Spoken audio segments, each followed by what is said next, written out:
안녕하세요. 저는 30대 중반의 여자입니다. 참 살다 살다 결혼하면 시댁 때문에 스트레스 받는다기에 걱정을 했는데 무엇을 상상하든 그 이상이라서 더 어이가 없네요. 저와 남편은 집안 소개로 만나게 되었어요. 저보다 5살 많은 남편은 아들이 2명 있는 집안이었고 장남으로 태어났으며 시댁이 조금 부유한 편이라고 들었어요. 부모님 소개로 만났던지라 부담감이 없지는 않았는데 부유한 사람치고는 그렇게 기가 센 것 같지도 않고 남편이 장남이라고 해서 자기 마음대로만 하려고 하거나 그런 것도 없이 그냥 남편이 인간적으로 참 좋았습니다. 저희들은 그렇게 첫 만남 이후에 서로가 마음에 들었다 보니 이어서 몇 달을 만나게 되자 양가 집안에서는 결혼 이야기가 오가기 시작했어요. 저는 남편을 만나던 당시 중소기업에 다니고 있었고 남편은 공기업에 근무하고 있었습니다. 그래도 솔직히 남편 집안이 부잣집이라고 하니까 저도 사람인지라 결혼할 때는 뭐 집도 해오고 차도 해오고 할 줄 알았는데 남편은 대학을 졸업하고 나서부터는 따로 독립해서 나와 살고 있었고 거의 그때부터 혼자서 살다시피 했다면서 집안에 뭘 기대하는 게 부담스럽다고 솔직히 말하더군요. 아니, 솔직히 장남인데 뭐라도 진짜 해줄 줄 알았는데 남편의 그런 태도가 이상하더군요. 뭐 그렇다고 남편의 조건을 보고 좋아한 것도 아니다 보니 그냥 그런가 보다 했고 실제로 만난 8개월쯤 서로 결혼하기로 정하고 양가 집안에 인사드릴 때까지만 해도 남편 집안에서 뭐든 해줄 줄 알았는데 진짜 결혼할 때까지 단돈 10원짜리 하나 받은 게 없었습니다. 결혼식부터 신혼여행까지 전부 다 저희 부부가 모은 돈으로 했습니다. 진짜 설마 했는데 아무것도 안 도와주자 이제 현실적으로 아쉽더군요. 그러다 보니 보다 못한 저희 부모님도 화가 나서 사위인 남편을 불러다가 아니 왜 집에서 아무것도 안 도와주냐고 했더니 남편은 그제서야 씁쓸하게 웃으면서 사실 제가 전처의 자식이라서 그랬다고 말을 하더군요. 지금 저희 어머니는 사실 새어머니라고 말했습니다. 남편이 초등학교 시절 아버지가 바람이 났고 엄마는 그걸 못 견디고 집을 나갔다고 해요. 그러다 보니 자기 혼자 집안에서 남겨져서 아버지가 매일 나가기 전에 식탁 위에 놓고 가는 10,000원을 가지고 하루의 끼니를 때우면서 생활을 했고 그렇게 학교와 집을 오가면서 2년이라는 세월을 보냈는데 어느 날 아버지가 새엄마라고 데려온 그 여자가 바로 저를 낳아주신 어머니를 이혼하게 만든 그 상간녀였다고 합니다. 새엄마는 아버지와 결혼하면서 아이를 낳았는데 그게 바로 둘째 아들이라고 하더군요. 그래서 둘째와 자기는 나이 차이가 많이 난다고 했어요. 그리고 그 뒤에 알게 되었는데 이 새엄마라는 여자가 얼마나 독하냐면 그 전에 시아버지는 재혼 전에도 결혼을 이미 한 번 했었고 그 전 남편과의 사이에서 딸이 있었다고 합니다. 심지어 시아버지랑 바람을 피우다 걸렸고 남편과 딸아이를 버리고 온 거라고 하더라고요. 재혼 이후에도 단 한 번도 그 딸을 찾은 적이 없다고 했어요. 자기와 10살 차이 나는 그 동생이 태어난 이후로는 차별이 진짜 심각했다고 합니다.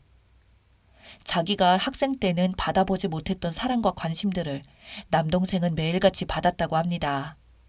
그래서 20살이 되던 해 자신은 집을 나와서 대학교 근처 원룸을 구해서 다녔고 모자라는 학비를 벌기 위해서 노가다도 해보고 그렇게 안 해본 일이 없이 알바를 하면서 혼자서 사는 생활이 익숙한 남자였어요. 그러한 이유 때문에 만날 때부터 부잣집 도련님 티가 하나도 나지 않았고 오히려 생활력도 강하고 성격도 올바른 남자가 되지 않았나 싶었습니다. 저희 부모님은 그래서 저희 남편에게 물었어요. 아니, 어머니는 그렇다고 쳐도 아버지는 친아버지인데 왜 그러냐고 물었더니 어릴 때 술 먹고 들어와서는 자기를 보면 저희 친엄마가 떠오른다며 그 이후로 집에서 없는 듯이 지내라며 용돈만 주던 아버지였고 그런 어린 시절을 보내다 보니 성인이 되어서는 집을 나와서 혼자 살았다고 그냥 아버지랑 자기는 혈육으로만 이어져 있을 뿐 남이라고 씁쓸하게 말하더라고요. 그럼 차라리 엄마를 찾아가지 그랬냐고 했더니 친엄마는 좀 더 심했다고 했어요. 둘 다 똑같은 말을 하며 자기를 보면 바람핀 남편이 떠오른다고 했고 엄마도 이미 또 다른 남자와 만나 결혼해서 애도 있고 그러면 친엄마는 네가 찾아오면 결혼한 그 남자가 경기 일으킬 거라며 쫓아내다시피 했다고 합니다. 2번 다시는 죽을 때까지 찾아오지 말라고 하면서요. 남편은 그 이후로 자기의 인생은 사실상 자기밖에 없다는 걸 알고 집은 그저 잠만 자는 곳으로만 생각했고 철저히 이방인이 되어서 살았다고 합니다. 어릴 적 자기를 따르던 동생조차도 시간이 흐르면 흐를수록 동생과 저를 차별하기를 대놓고 하기 시작하면서 동생은 자기를 좋아했지만 자기에게 다가올 수 없었다고 해요. 그래도 아이러니하게도 이렇게 집을 나와 살면서 유일하게 자기 가족 중에 자기를 챙겨주는 게 배다른 동생이었다고 합니다. 그런 남편의 사연을 듣게 되자 남편이 미워지기는커녕 진짜 얼마나 힘들게 살았을까 하는 생각이 문득 들더라고요. 저로서는 상상조차 할 수 없었던 남편의 힘든 과거가 제 마음을 짓눌렀습니다. 그 모든 사실을 알고 나서는 시댁에 해줬던 예단들이 너무나도 아깝더라고요. 그 이후로 저희는 시댁에 많이 찾아가지도 않았고 시댁에서도 저희를 찾지 않았습니다. 그저 왜 안 오냐고 한번 전화만 왔더군요. 제가 그래서 시어머니도 아닌데 찾아가는 것도 웃긴 것 같고 아버님과 어머님도 저희 얼굴을 보면 불편해 하시는 분들이 왜 찾으시냐고 진짜 찾아가 들릴까요? 하고 되물었더니 됐다고 지금 보니 그놈한테 아주 딱 어울리는 짝이라며 전화를 끊어버리더라고요. 그런데 웃긴 건 그 집안과의 인연은 그렇게 되었지만 도련님은 저희 집에 자주 놀러 왔습니다. 술을 진탕 마시고는 저에게 말하기를 형수님 죄송하다며 그냥 다 자기 잘못 같아서 죄송하다며 갑자기 눈물을 흘리고 하다가 제가 어린 도련님을 달래주었어요. 오히려 진짜 어린 도련님과 남편은 형제애가 깊어 보였습니다. 남편도 옛날에는 동생을 밀어내려고 했으나 항상 새엄마가 뭐라고 하면 동생이 옆에서 뭐 어떠냐며 자기한테 형형 이러면서 다가왔고 잘 따르던 동생이었다고 동생만큼은 남편도 아끼더군요. 그래서 시부모님은 안 보는데 배다른 형제인 동생과는 아주 아이러니하게도 관계 유지가 되었습니다. 그렇게 8년이라는 세월이 흘렀고 저도 아이 둘을 낳아 출산을 했어요. 아이를 출산하고 나서도 자기들한테는 손자 손녀일 텐데 손주조차도 한번 보러 온 적이 없었고요.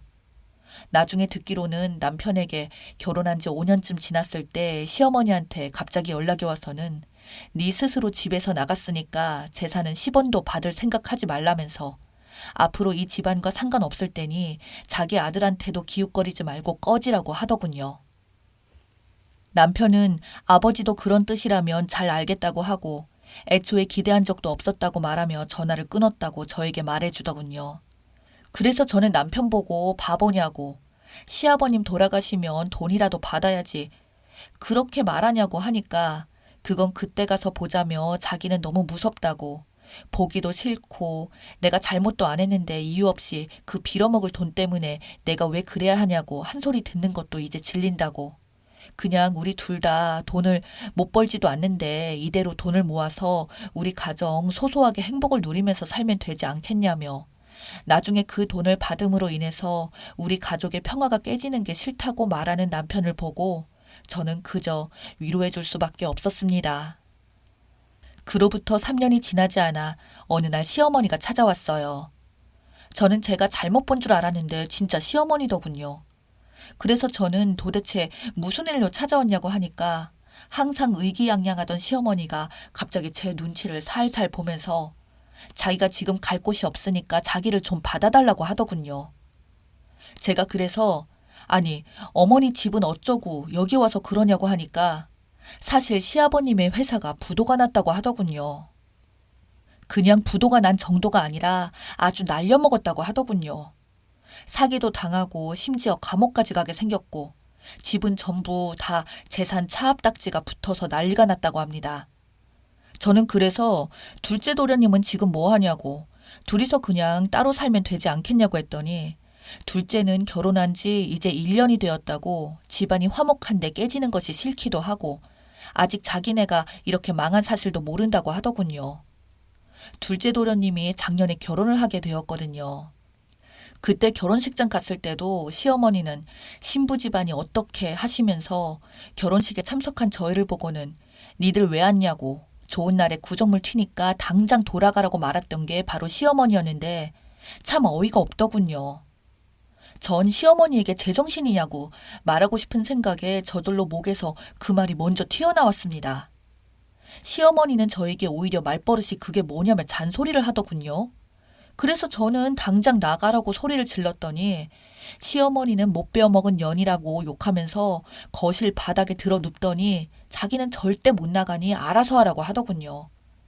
시어머니의 그런 돌발 행동에 저 역시 돌발적으로 눈이 뒤집혔고 곧장 화장실로 가서 세숫대야에 물을 가득 담아와서 거실에 누워 눈을 감고 있는 시어머니 얼굴에다가 아주 그냥 패대기를 치듯이 찬물이 가득 담긴 세숫대야를 들이부었습니다. 그러자 시어머니는 눈 감고 누워있다가 마른 하늘에 날벼락을 맞은 것처럼 물에 빠진 생쥐꼴이 된 모습을 보니 속이 시원하더군요. 그 이후로 아주 발광하는 시어머니를 뒤로하고 저는 바로 경찰을 불러서 집안에서 쫓아냈습니다. 결국 남편이 도련님께 이야기를 했고 도련님이 신혼집으로 가서 원룸을 따로 가지고 있다고 들었습니다만 방 한 칸에서 어떻게 하냐고 헛소리를 늘어놓고 있다는 걸 얼떨결에 귀동냥으로 들었네요. 그 이후 둘째 도련님이 신혼집에 모시고 살겠다고 하니까 둘째 도련님의 아내는 거절을 했고 신혼집에 시어머니를 들이면 당장 자기는 이혼을 하겠다며 엄포를 놓는 바람에 어쩔 수 없이 시어머니는 단칸방 원룸에서 지금도 살고 있다고 들었습니다. 도련님을 미워하진 않지만 시어머니가 감옥에 들어갔다고 하니 아주 쌤통이더군요. 남편은 그래도 마음이 불편한지 그 일은 언급하고 싶지 않아 했지만 평생 부자 행세를 하던 그 인간들의 결과가 이렇게 끝이 나니 저는 너무나도 기분이 좋았습니다. 특히 아직도 시어머니가 물벼락을 맞아서 생쥐꼴 되던 모습을 떠올릴 때면 지금도 가만히 있다가도 절로 웃음이 나오네요. 제 이야기 들어주셔서 감사합니다.